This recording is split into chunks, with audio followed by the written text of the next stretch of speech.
नाजरीन, भारत पाकिस्तान की सरहदों के साथ साथ T-90 टैंक जो कि रशियन मेड हैं उनको तैनात किया है। इकोनॉमिक फोरम से खिताब करते हुए जहां पाकिस्तान ने भारत का असली चेहरा दिखाया है, वहीं भारत ने पाकिस्तान को नुकसान पहुंचाने के लिए LOC, गुजरात, पंजाब और दीगर सेक्टर में T-90 टैंक तैनात करके रात भर छोटे हथियारों से LOC पर मुसलसल सीज फायर की वायलेशन कर रहा है। भारत के ये T-90 टैंक्स हैं क्या और पाकिस्तान के अल-खालिद टैंक इनको किस तरह मार दे सकते हैं, आइए जरा ये रिपोर्ट जानते हैं। आपको बता दें कि भारत के तजियाकारों ने और डिफेंस एक्सपर्ट्स का यह कहना है कि पाकिस्तान के अल-खालिद टैंक जो कि पाकिस्तान ने 2001 में चाइना की मदद से बनाए हैं, वो भारतीय टैंकों से कई गुना ताकतवर हैं। इनको मजीद ताकतवर बनाने के लिए वक्तन फवक्तन पाकिस्तान ने अल-खालिद में बड़ी ज्यादा अपग्रेडेशन की और इसके जितने भी खतरनाक पुर्जे हैं जो इसको मजीद ताकतवर बनाते हैं अल-खालिद को, वो पाकिस्तान में ही तैयार हो रहे हैं। 2001 में चाइना की मदद से पाकिस्तान ने अल-खालिद टैंक बनाया था और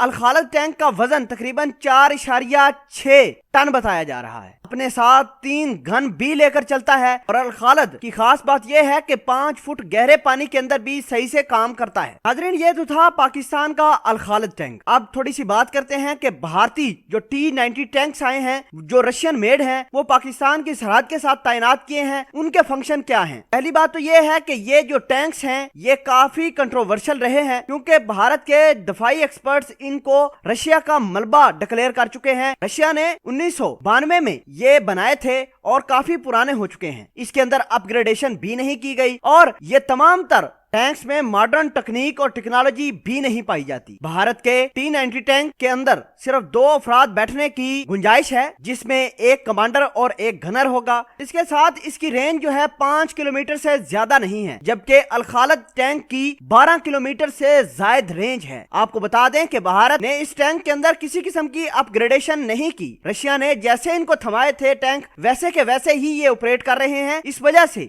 ये पाकिस्तानी मिसाइलों का, पाकिस्तान की टेक्नोलॉजी, पाकिस्तान के टैंकों का कोई खास नुकसान नहीं कर सकते। नाज़रीन, आपको ये बता दें कि अल-खालिद नामी टैंक के अंदर ऐसी मजबूत किस्म की प्लेट्स लगाई गई हैं कि अगर उसके ऊपर किसी किस्म का दुश्मन वार भी करता है तो अंदर बैठे हुए अफराद या जितने भी उसके अंदर फौजी होंगे वो महफूज होंगे, किसी किस्म का उनको कोई खतरा नहीं। और ये एंटी एयरक्राफ्ट गन भी अल-खालिद नामी टैंक इस्तेमाल करता है। भारत का ये T-90 टैंक जो कि रशियन मेड है, उसके पास ये ताकत नहीं है और भारत ने ये तमाम तर मिसाइल तैनात करके पाकिस्तान की सरहद पर ये दिखाना चाहता है कि हमारे पास टैंक हैं। हालांकि इनके तमाम के तमाम टैंक्स थक्कड़ हैं। रशिया के पास जो T-90 टैंक हैं उन्होंने वो मॉडर्नाइज भी किए हैं, उनको उसके अंदर अपग्रेडेशन भी की है, लेकिन भारत के पास जो टैंक्स हैं उनमें किसी किस्म की कोई मॉडर्नाइजेशन नहीं है, टेक्नोलॉजी नहीं। ये ऐसे ही पाकिस्तान पर प्रेशर बनाने के लिए तैनात करते रहते हैं, इसमें कोई बड़ी खास बात नहीं है। बहरहाल पाकिस्तान आर्मी, पाकिस्तान के टैंक्स, पाकिस्तान की एयरफोर्स हर लिहाज से भारत को मार देने के लिए तैयार है। ये पाकिस्तान की सरहदों के साथ तैनात करें या जहां मर्जी और करें, पाकिस्तान को भारत से किसी किस्म का कोई नुकसान नहीं होगा इंशाल्लाह।